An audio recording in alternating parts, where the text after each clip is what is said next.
Hello friends, स्वागत है आपका एडुटेरिया पे राष्ट्रपति चैप्टर के इस दूसरे पार्ट में, जिसमें हम लोग पढ़ेंगे राष्ट्रपति की शक्तियां। अगर आपने पहला पार्ट नहीं देखा है तो जरूर पहला पार्ट देख ले, क्योंकि उसमें मैंने राष्ट्रपति से जुड़े हुए बहुत सारे पॉइंट्स जो ऑब्जेक्टिव में आते हैं या फिर राष्ट्रपति के जो बेसिक डिटेल्स है वो मैंने उसमें कंप्लीट करा दिए हैं। आज हम लोग पढ़ेंगे राष्ट्रपति की शक्तियां। इसमें स्पेशली हम लोग राष्ट्रपति के जो अलग अलग पावर्स है उनको मैंने लिखा है और इस तरह से टेबल फॉर्म में बना करके उनको एक साथ सजा के लिखेंगे तो ये सारे के सारे हमें याद हो जाएंगे। और मेरा उद्देश्य केवल ये नहीं है कि वीडियो बना देना है आप देख ले, मेरा उद्देश्य ये है कि अगर आप देखते हैं तो आपको याद होना चाहिए, और याद होना चाहिए तो एग्जामिनेशन हॉल में सही सही बना के आना चाहिए। तो चलिए शुरू करते हैं दोस्तों, राष्ट्रपति की शक्तियां। मैंने आपको बताया था पिछले वीडियो में कि राष्ट्रपति महोदय जो है वो भारत के सर्वे सर्वा है, यानी सबसे अगर बड़ा पोस्ट भारतीय कार्यपालिका में अगर किसी को दिया गया है तो वह राष्ट्रपति को दिया गया है। और इसके नाते उन्हें बहुत सारी शक्तियां दी गई है, जैसे कार्यपालिका शक्ति, विधायी शक्ति, वित्तीय शक्ति, न्यायिक शक्ति, सैन्य शक्ति, आपात शक्ति। तो इन शक्तियों से जुड़े हुए जो ऑब्जेक्टिव्स आते हैं या कॉन्सेप्ट जरूरी है उसी को हम लोग इसमें समझने का प्रयास करेंगे। सबसे पहले कुछ बेसिक चीजें। अनुच्छेद 53 में कहा गया है कि राष्ट्रपति अपने शक्तियों का जो है प्रयोग कैसे करेंगे। तो राष्ट्रपति के शक्तियों का वर्णन कुछ हद तक 53 में मिलता है, और जिसमें कहा जाता है कि वे उन शक्तियों का प्रयोग स्वयं या अपने अधीनस्थों के माध्यम से करेंगे। रियलिटी यही है कि वे अपने अधिकतम शक्तियों का प्रयोग अपने अधीनस्थों के माध्यम से करते हैं, जैसे मंत्रिपरिषद जिसके हेड होते हैं प्रधानमंत्री, तो उनके माध्यम से ही शक्तियों का प्रयोग करते हैं। ये क्वेश्चन 2015 के बीपीएससी के एग्जाम में आया था, 2017 के बीपीएससी एग्जाम में आया था कि राष्ट्रपति अपने शक्तियों का प्रयोग कैसे करते हैं। तो स्वयं या अपने अधीनस्थों के सहयोग से करते हैं। तो चलिए दोस्तों शुरू करते हैं, राष्ट्रपति महोदय के शक्तियों के क्रम को पढ़ते हैं। सबसे पहले आते हैं कार्यपालिका संबंधी शक्ति, कि राष्ट्रपति को कार्यपालिका के रूप में कौन कौन सी शक्तियां प्राप्त हैं। सबसे पहले आते हैं नियुक्ति की शक्ति। अब नियुक्ति की शक्ति क्या है, तो राष्ट्रपति कार्यपालिका के हेड होने के नाते कई बड़े पोस्ट पे, जो संवैधानिक पोस्ट है, वहां पर नियुक्ति करने का अधिकार रखते हैं। जैसे एग्जाम्पल के तौर पे वे प्रधानमंत्री की नियुक्ति करते हैं, प्रधानमंत्री की सलाह से मंत्रिपरिषद की नियुक्ति करते हैं। इसके अलावा कैग, चुनाव आयोग के आयुक्त, वित्त आयोग, न्यायाधीश, मुख्य रूप से सुप्रीम कोर्ट और हाई कोर्ट के जज, उनकी नियुक्ति भी किनके द्वारा की जाती है, तो राष्ट्रपति महोदय के द्वारा ही इनकी नियुक्ति की जाती है। तो बहुत सारे ऐसे पोस्ट हैं, इसके अलावा राज्यपाल वगैरह भी है। तो कई ऐसे पोस्ट है संवैधानिक जिनकी नियुक्ति का अधिकार किनको दिया गया है, राष्ट्रपति महोदय को दिया गया है। तो सबसे पहले में हम लोग पढ़ेंगे नियुक्ति का अधिकार।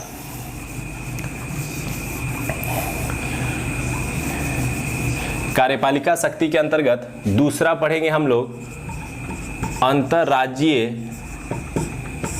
परिषद का गठन। ये क्वेश्चन भी हाल ही के एग्जामों में पूछे गए हैं कि अंतरराज्यीय परिषद का गठन किसके द्वारा किया जाता है। तो ये राष्ट्रपति महोदय के द्वारा अनुच्छेद 263 के तहत किया जाता है। ये कई एग्जाम में आया है, कई बार ये अनुच्छेद भी पूछे जाते हैं। इसके अलावा वित्त आयोग का गठन, वित्त आयोग का गठन अनुच्छेद 280 के तहत किया जाता है। तो ये वित्त आयोग का गठन भी किसके द्वारा किया जाता है, राष्ट्रपति महोदय के द्वारा किया जाता है। इसके अलावा किसी क्षेत्र को अनुसूचित क्षेत्र घोषित करना, यह राष्ट्रपति महोदय का ही कार्य है। जैसे कोई क्षेत्र जनजाति क्षेत्र होता है, अनुसूचित जाति क्षेत्र होता है, तो कौन सा क्षेत्र अनुसूचित जाति क्षेत्र होगा, इसकी घोषणा स्पेशली राष्ट्रपति के द्वारा ही की जाती है। और फिर उस क्षेत्र के लिए अलग से एक व्यवस्थित प्रशासनिक तंत्र का निर्माण किया जाता है। इसके अलावा कार्यपालिका शक्ति के अंतर्गत एससी आयोग, एसटी आयोग, ओबीसी आयोग, का गठन भी राष्ट्रपति के द्वारा ही किया जाता है। तो कार्यपालिका शक्ति में हम बहुत ही पॉइंट वाइज पढ़ेंगे। 4-5 शक्ति महत्वपूर्ण हैं। एक हमने देखा उनको नियुक्ति की शक्ति है, एक हमने देखा अंतर्राज्यीय परिषद गठन करने की शक्ति है, एक हमने देखा वित्त आयोग के गठन करने की शक्ति है। यह वही वित्त आयोग है जहां से बहुत सारे क्वेश्चन पूछे जाते हैं। हाल ही में बिहार में दरोगा के एग्जाम हुए और वहां 2 क्वेश्चन इससे पूछे गए थे मेंस में। वित्त आयोग क्या होता है? केंद्र और राज्यों के बीच करों के विभाजन को निर्धारित करता है, यानी जो टैक्स वगैरह वसूली हो रहे हैं उसमें राज्यों को कितनी हिस्सेदारी दी जाएगी, इसी के संबंध में ये सुझाव देते हैं। हाल ही में 15वें वित्त आयोग का गठन किया गया है जिसके अध्यक्ष NK सिंह को बनाया गया है। तो ये आप करेंट में भी पढ़े होंगे। फिर आते हैं अनुसूचित जाति क्षेत्र और ये अलग अलग OBC SC ST आयोग। तो उम्मीद करते हैं ये जितने भी पॉइंट्स थे आपको याद हो गए होंगे। तो क्या करेंगे हम लोग इसको दोस्तों, एक बॉक्स बनाएंगे और इस बॉक्स में इसको पैक कर देंगे और ये बॉक्स हमारे कब्जे में आ गया। अब चलते हैं अगले बॉक्स की ओर। अगला बॉक्स है विधायी शक्ति। विधायी शक्ति क्या होता है? तो विधेयक बनाने संबंधी शक्ति। कोई बिल जो पास होता है संसद में, पार्लियामेंट में किसी प्रकार के बिल को पेश किया जाता है, फिर उसे धीरे धीरे करके पास किया जाता है। उस क्रमिक श्रृंखला में राष्ट्रपति को किस प्रकार के पावर मिले हुए हैं उसी को हम लोग पढ़ते हैं विधायी शक्ति के अंतर्गत। आइए दोस्तों देखते हैं। तो सबसे पहले संसद का अभिन्न अंग। हमारे राष्ट्रपति महोदय जो होते हैं वो संसद का क्या होते हैं? अभिन्न अंग होते हैं। जैसे आपने पढ़ा होगा कि संसद के 3 स्तंभ होते हैं, लोकसभा, राज्यसभा और राष्ट्रपति। तो इस तरह से राष्ट्रपति जो है वह संसद के एक परमानेंट मेंबर है, अभिन्न अंग है। दूसरा, कोई बिल या कोई विधेयक राष्ट्रपति के हस्ताक्षर के बाद ही पारित माना जाता है। दैट मीन्स कि अगर कोई बिल लोकसभा में पेश हो रहा है और लोकसभा से पास होकर के राज्यसभा में जा रहा है या राज्यसभा से पास होकर के लोकसभा में जा रहा है और जब तक फाइनली उस पर राष्ट्रपति महोदय के हस्ताक्षर नहीं होते हैं तब तक वह बिल पारित नहीं माना जाता है। यहाँ 2 कंडीशन आपको ध्यान रखने हैं। कुछ बिल ऐसे होते हैं जहाँ पर राष्ट्रपति महोदय को बिल पे पहले साइन करना रहता है और कुछ बिल ऐसे होते हैं जिन पर राष्ट्रपति महोदय को बाद में साइन करना रहता है। तो यहाँ से भी क्वेश्चन बन जाते हैं। एग्जाम्पल के तौर पे मैं 2-4 बताऊंगा जो उसको आप याद रखिएगा। वो बिल जिन पर पहले साइन करते हैं, जैसे संविधान संशोधन विधेयक, वहां पहले साइन किया जाता है। संचित निधि से धन निकालने संबंधी विधेयक, ये जो धन विधेयक होता है उसमें ये कुछ ऐसे बिल होते हैं जहां पर राष्ट्रपति महोदय पहले हस्ताक्षर करते हैं। तो इस तरह से कोई भी बिल राष्ट्रपति के हस्ताक्षर के बाद ही पारित माना जाता है। तो ये यहाँ से 2 महत्वपूर्ण शक्ति हो गई विधायक शक्ति। तीसरा विधायी शक्ति में हम लोग पढ़ेंगे अनुच्छेद 123। अनुच्छेद 123 के तहत अध्यादेश जारी करने की शक्ति। मैंने आपको अनुच्छेद चैप्टर में इसे पढ़ाया था कि कोई भी, मैंने अनुच्छेद चैप्टर में पढ़ाया था आपको कि कोई भी जब संसद की बैठक नहीं चल रही होगी, अर्थात लोकसभा और राज्यसभा बैठक में नहीं होंगे, तो राष्ट्रपति अकेले हस्ताक्षर करके किसी बिल को पारित कर सकते हैं और उस बिल को कहा जाता है अध्यादेश। यह शक्ति राष्ट्रपति को अनुच्छेद 123 के तहत मिली हुई है। और इसको याद कैसे करेंगे? तो 1, 2, 3 एक्चुअली में लोकसभा, राज्यसभा और राष्ट्रपति 3 लोगों को पावर मिला था किसी बिल को बनाने के लिए। और यहाँ क्या हो रहा है? 1, 2, 3 लोगों के शक्ति का प्रयोग अकेले कर रहे हैं। कौन? राष्ट्रपति महोदय। तो ये उनके एक विधायी शक्ति का प्रमुख भाग हो गया। और इस तरह से अध्यादेश जारी करना राष्ट्रपति का एक प्रमुख विधायी शक्ति है। आइए नेक्स्ट में आते हैं हम लोग विधायी शक्ति में। तो संसद को संबोधित करना, लोकसभा के चुनाव के बाद पहली बैठक हो या प्रतिवर्ष वित्तीय वर्ष के शुरुआत का पहली बैठक हो तो क्या होता है कि राष्ट्रपति महोदय संसद में जाकर के भाषण देते हैं और संसद को संबोधित करते हैं। तो ऐसे में संसद को संबोधित करना भी राष्ट्रपति महोदय का एक महत्वपूर्ण विधायी शक्ति है। इसके अलावा संसद के सत्र बुलाना, सत्रावसान करना या लोकसभा को भंग करना, ये अनुच्छेद 85 के तहत आता है। ये मैंने आपको पढ़ाया था जब अनुच्छेद पढ़ाया था।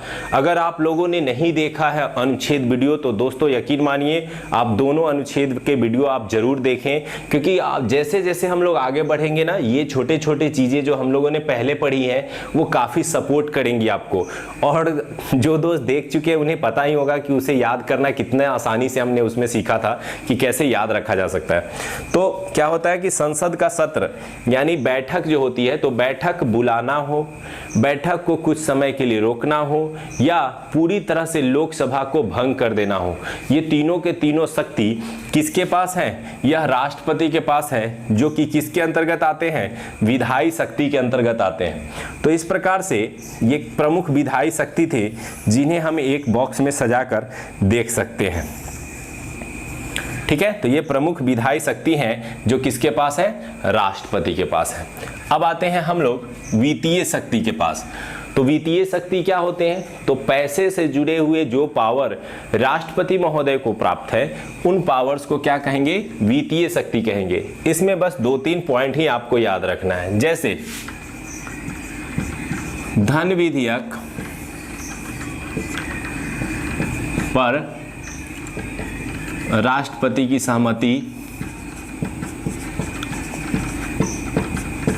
पूर्व में ही, मैंने अभी हाल ही में आपको बताया था अभी जस्ट 2 मिनट पहले कि धन विधेयक वह विधेयक होता है जिस पर राष्ट्रपति महोदय बिल को पेश होने से पहले सहमति देते हैं।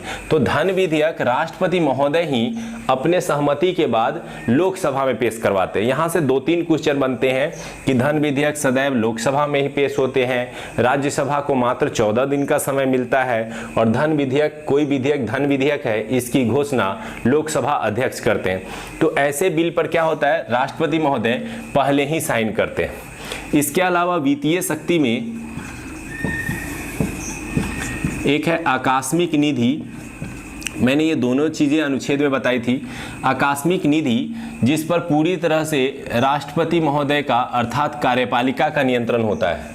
अब ये याद रखने के लिए धन विधेयक जो है हमारा संविधान के जो हमारा जो क्या बोलते हैं अनुच्छेद है उसमें हम लोग देखे थे, इसको पढ़े थे। और ये आकस्मिक निधि को भी हमने पढ़ा था। 267 अनुच्छेद के तहत आकस्मिक निधि का प्रबंध भारतीय संविधान में किया गया है और 266 के तहत संचित निधि का प्रयोग किया गया है। इसके अलावा अगर हम लोग देखें इस वित्तीय शक्ति के अंतर्गत, तो प्रत्येक वर्ष अनुच्छेद 112 के तहत राष्ट्रपति महोदय सरकार को वार्षिक वित्तीय विवरण संसद में पेश करने के लिए कहती है और इसी के तहत जो संसद में जो वार्षिक वित्तीय विवरण पेश होता है उसे हम लोग बोलचाल की भाषा में बजट कहते हैं। हालांकि यहाँ पे बजट वर्ड नहीं बल्कि वार्षिक वित्तीय लेन देन वर्ड का यूज किया गया है। तो ये अनुच्छेद 112 के तहत तो 3 पावर आप आसानी से वित्तीय में याद रख सकते हैं। पहला है धन विधेयक से जुड़ा हुआ कि धन विधेयक क्या है, तो धन विधेयक पर पूर्व सहमति देते हैं राष्ट्रपति। दूसरा हमने पढ़ा कि पैसा से जुड़ा हुआ मामला है आकस्मिक निधि, जो किसी आपात स्थिति के लिए बनाया जाता है वह पूरी तरह से राष्ट्रपति के नियंत्रण में होता है। और तीसरा है प्रत्येक वर्ष में वित्तीय लेन देन जो होता है उसका विवरण जो है बजट के रूप में पेश करवाने की अनुमति कौन देते हैं, तो राष्ट्रपति देते हैं। तो इस तरह से ये 3 पावर आप आसानी से याद रख सकते हैं और इसे एक बॉक्स में बंद कर सकते हैं। अब आ जाइए न्यायिक शक्ति। न्यायिक शक्ति का मतलब है न्यायपालिका से जुड़े हुए कुछ स्पेशल पावर राष्ट्रपति को भी दिए गए हैं। हालांकि आपको मैंने पढ़ाया था कि न्यायपालिका और कार्यपालिका को अलग अलग रखने की बात की गई है, लेकिन ये यहाँ पे जो शक्तियाँ दी गई है ये वास्तव में कोई बहुत बड़ी शक्ति नहीं है, ये ऐसी शक्ति है जिन सिंबॉलिक रूप से दी गई है। तो ये कार्यपालिका और न्यायपालिका को अलग रखने जैसा ही है। जैसे अनुच्छेद 72, इसको याद रखेंगे दोस्तों, बहुत पूछता है। अनुच्छेद 72 के तहत क्षमादान की शक्ति, तो राष्ट्रपति महोदय को अनुच्छेद 72 के तहत क्षमादान की शक्ति प्राप्त है और वो किसी भी अपराधी को, चाहे वो राज्य स्तर का हो या देश स्तर का हो, उसे क्षमादान कर सकते हैं। साथ ही साथ उसके सजा को कम कर सकते हैं, उसके सजा को अपरिहार्य कर सकते हैं। तो ये किसी भी प्रकार के उसके सजा को कम या ज़्यादा करने की शक्ति को ही क्या कहा जाता है? क्षमादान की शक्ति कहा जाता है। ठीक है, अब आ जाते हैं हम लोग दोस्तों इसी के तहत जो एक अन्य शक्ति है 143, ये भी हम लोगों ने अनुच्छेद में पढ़ा था कि 143 के तहत राष्ट्रपति महोदय सुप्रीम कोर्ट से सलाह ले सकते हैं, सलाह या परामर्श। तो सुप्रीम कोर्ट से सलाह या परामर्श लेने की राष्ट्रपति महोदय की शक्ति किसके तहत है? 143 के तहत है। तो ये भी एक प्रकार की न्यायिक शक्ति है। और यहाँ भी हम लोगों ने पढ़ा था कि नियुक्ति संबंधी शक्ति, तो यहाँ भी आप पढ़ लें कि सुप्रीम कोर्ट और हाई कोर्ट के जज अर्थात न्यायाधीश की नियुक्ति कौन करते हैं? तो राष्ट्रपति करते हैं। तो इस प्रकार से आपके ध्यान में आ जाना चाहिए कि न्यायपालिका शक्ति के तहत उन्हें 3 प्रकार की शक्ति प्राप्त है। अनुच्छेद 72 के तहत क्षमादान, अनुच्छेद 143 के तहत एससी से सलाह लेने की शक्ति और हाई कोर्ट और सुप्रीम कोर्ट के जजों की नियुक्ति की शक्ति। तो उम्मीद करते हैं ये बॉक्स, ये बॉक्स, ये बॉक्स और ये बॉक्स एकदम पार्टिकुलर रूप से आपको याद हो रहे होंगे। अगर नहीं याद हो रहे हैं तो आप रिवाइंड करके दोबारा देखिए, लेकिन याद कीजिए दोस्तों, हमें कर दिखाना है वो जिसके लिए हम आगे बढ़ रहे हैं। चलिए आते हैं दोस्तों सैन्य शक्ति में। ये तो बहुत आसान है, कितनी बार आपने पढ़ा होगा कि जो राष्ट्रपति होते हैं वो तीनों सेना, थल, जल, वायु, तीनों सेना के क्या होते हैं? वो अध्यक्ष होते हैं। तो भारत के जो तीनों सेना हैं, army, navy and air force, तीनों ही सेना के जो हेड होते हैं वो कौन होते हैं? राष्ट्रपति होते हैं। और यह उनका क्या, किस प्रकार की शक्ति है? एक प्रकार की सैन्य शक्ति है। इसके अलावा सैन्य शक्ति में दोस्तों किसी भी देश के साथ युद्ध या शांति की घोषणा करने का अधिकार हमारे राष्ट्रपति महोदय को प्राप्त है और इस तरह से ये उनकी एक प्रकार की सैन्य शक्ति ही है। तो यह एक प्रकार से उनकी सैन्य शक्ति है जिसका प्रयोग वो करते हैं। तो तीनों सेना के वो हेड होते हैं और युद्ध और शांति की घोषणा करते हैं।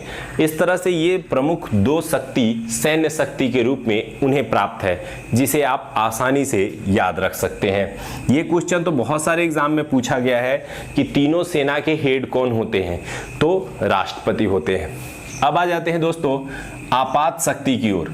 तो आपको पता होगा कि अनुच्छेद 352 के तहत राष्ट्रीय आपात, 356 के तहत राष्ट्रपति शासन और 360 के तहत वित्तीय आपात लगाया जाता है। ये भी मैंने अनुच्छेद चैप्टर में पढ़ाया था आपको। इस तीनों आपात को लगाने की शक्ति राष्ट्रपति में ही होती है तथा इसे वापस लेने की शक्ति भी राष्ट्रपति महोदय में भी है। हालांकि यह इस शक्ति का प्रयोग वो मंत्रिपरिषद की सलाह पर ही करते हैं, लेकिन है तो उन्हीं के पास पावर।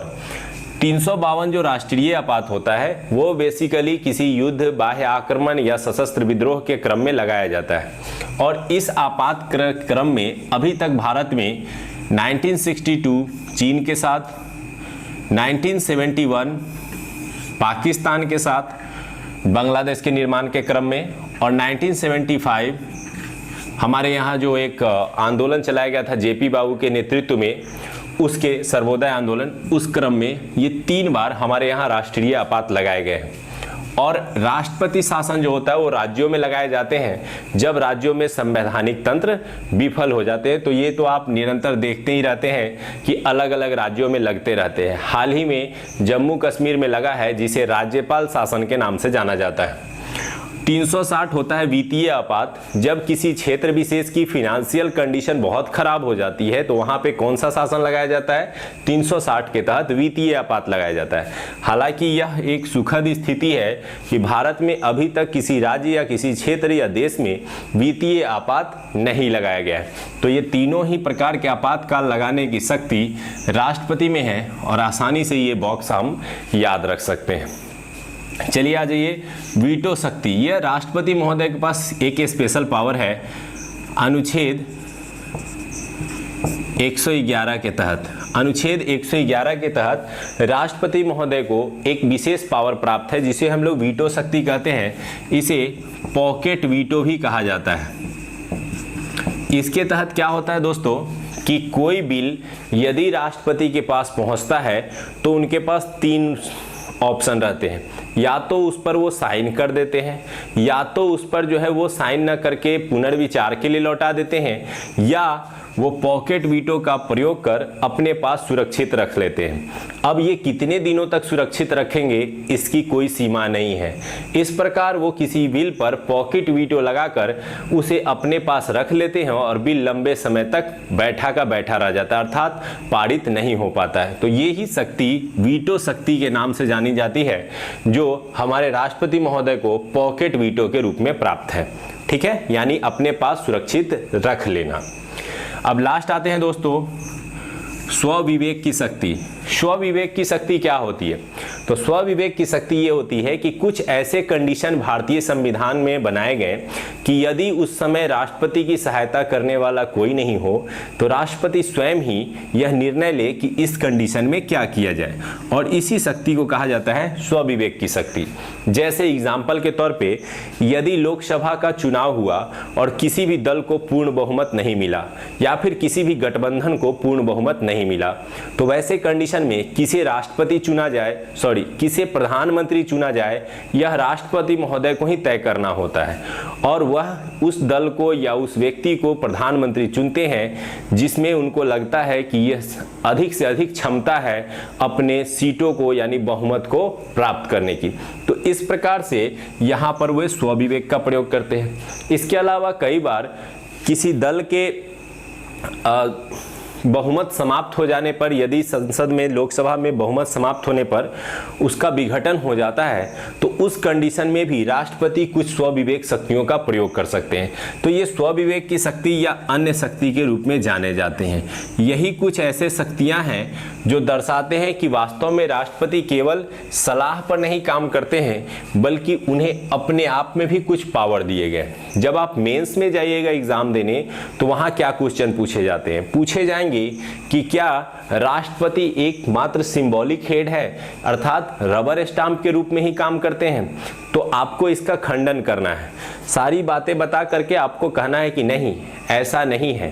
वो कई ऐसी शक्तियां हैं जैसे वीटो शक्ति, स्वविवेक की शक्ति आदि, जहां वो अधिक शक्तिशाली प्रतीत होते हैं और उनकी शक्तियां वास्तविक शक्ति के रूप में काम करती है। तो ये मेंस में करेंगे हम लोग। फिलहाल अभी जो हमने पढ़ा वो अलग अलग पावर पढ़े, कार्यपालिका, विधायिका, वित्तीय, न्यायिक, सैनिक, आपात स्थिति, वीटो शक्ति और स्वविवेक शक्ति। तो इस तरह से राष्ट्रपति महोदय के पास बहुत सारी शक्तियां व्याप्त है जिसे हम आसानी से याद कर सकते हैं। चलिए दोस्तों, यहाँ पे मैं 2 पॉइंट और एक्स्ट्रा बता दूं। एक गलती जो मैंने पिछले वीडियो में बाय मिस्टेक की थी कि मैंने आपको बताया था कि 533 लोकसभा सदस्य, यहाँ पे क्या होगा कि हम लोग जानते हैं कि 545 सदस्य होते हैं जिसमें 2 होते हैं एंग्लो इंडियन और 543 होते हैं निर्वाचित। तो मैंने जो 533 कहा था उसे आप 543 याद रखिएगा, क्योंकि मैं बाय मिस्टेक मैंने 533 बोल दिया था। और दूसरा एक पॉइंट जो और बता दूं कि राष्ट्रपति का हाल ही में वेतन वृद्धि किया गया है और वेतन को बढ़ा करके 5 लाख कर दिया गया है, जैसा कि एक दोस्त ने भी कमेंट किया था। तो 5 लाख अभी सर्वाधिक वेतन है और 4 लाख है उपराष्ट्रपति का और 3.5 लाख है राज्यपाल का। तो इस तरह से ये वेतन की वृद्धि भी कर दी गई है। तो उम्मीद करते हैं कि राष्ट्रपति के जितने भी क्वेश्चन बनते हैं वो आपके पिछले वीडियो और बचे खुचे इस वीडियो के माध्यम से कंप्लीट हो गए होंगे। यदि कंप्लीट हो गए हैं तो इसे ऑब्जेक्टिव रूप में जरूर बनाएं और याद रखिएगा, ऑब्जेक्टिव बनाने से याददाश्त बढ़ती है और वही याददाश्त काम आती है आपको एग्जामिनेशन हॉल में। ये लेक्चर सुन लेने मात्र से आप अच्छे परफॉर्म नहीं कर पाएंगे और मेरा वादा है कि आप अच्छा परफॉर्म करके दिखाएं। मैं ये सिर्फ नहीं चाहता